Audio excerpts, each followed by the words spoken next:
चीन की सरकार वहां मरीजों के डेथ सर्टिफिकेट पर मौत की वजह कोरोना नहीं लिखने दे रही है। आरोप है कि इसके पीछे सरकार का मकसद कोरोना से हुई मौतों को छिपाना है।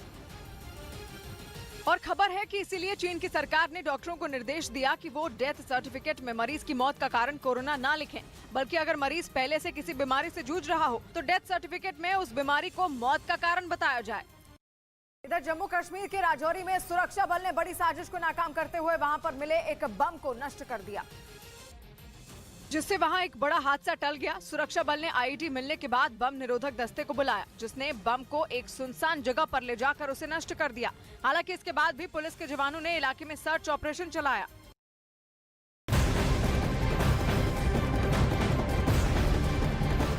दिल्ली के तुगलकाबाद किला के आसपास बस चुकी बस्ती में पुरातत्व सर्वेक्षण विभाग ने हजारों झुग्गियों को खाली करने का नोटिस चिपकाया था।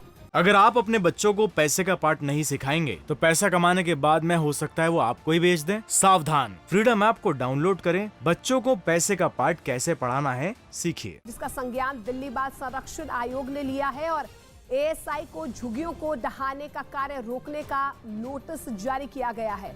आयोग ने सभी बच्चों का पुनर्वास सुनिश्चित होने तक ध्वस्तीकरण अभियान को स्थगित करने का आदेश दिया है।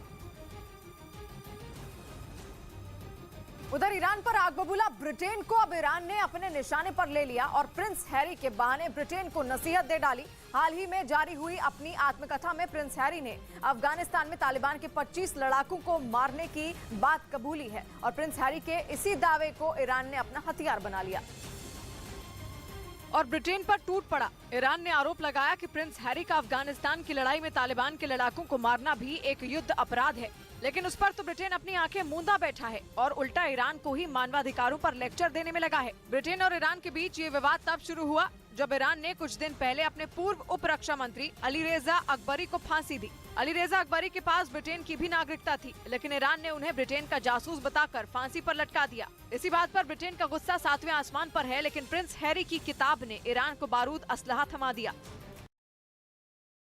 अफगानिस्तान की सत्ता पर बैठे तालिबान ने कंदहार में चोरी के आरोपियों के हाथ काट डाले। इसके अलावा कई दूसरे मामलों के आरोपियों को भी सार्वजनिक तौर पर सजा दी गई, जिसके लिए तालिबान ने कंदहार में एक फुटबॉल स्टेडियम को चुना, जहां उन्होंने सभी आरोपियों के साथ साथ वहां के सैकड़ों लोगों को भी बुला लिया ताकि वो चोरी और दूसरे अपराधों के आरोपियों को सजा मिलते हुए देख सकें। इसके बाद तालिबान के लड़ाकों ने सबसे पहले शरिया कानून के तहत 9 आरोपियों पर जमकर कोड़े बरसाए। इस दौरान कंदहार प्रांत के गवर्नर भी वहां मौजूद रहे। बाद में चोरी के आरोपियों को तालिबान ने क्रूर सजा देते हुए उनके हाथ काट दिए।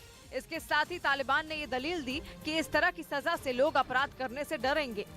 लेकिन तालिबान की इस कार्रवाई पर दुनिया भर में उनकी आलोचना भी शुरू हो गई है। संयुक्त राष्ट्र ने भी तालिबान से सार्वजनिक रूप से सजा न देने की अपील की और इसके साथ ही एक बार फिर दावा किया जाने लगा कि तालिबान ने अपने असली रंग दिखाने शुरू कर दिए हैं, क्योंकि तालिबान ने अफगानिस्तान की सत्ता पर कब्जा जमाने के बाद ये भरोसा दिया था कि इस बार उनका बदला हुआ रूप दिखाई देगा। लेकिन तालिबान नहीं बदले और उनका वही रूप पूरी दुनिया के सामने आ गया। असल में 1990 के दशक के अंत में जब तालिबान का अफगानिस्तान पर पूरा राज था, तब भी इसी तरह की क्रूर सजाएं लोगों को दी जाती थी। तब किसी भी अपराध के दोषी को सरेआम फांसी देना, कोड़े मारना और पत्थरों से मारकर मौत के घाट उतारने जैसी सजाएं दी जाती थी। और एक बार फिर तालिबान ने इसी तरह की बर्बर सजाएं देनी शुरू कर दी। पिछले साल दिसंबर में ही उन्होंने सरेआम एक आदमी को फांसी पर लटका दिया था।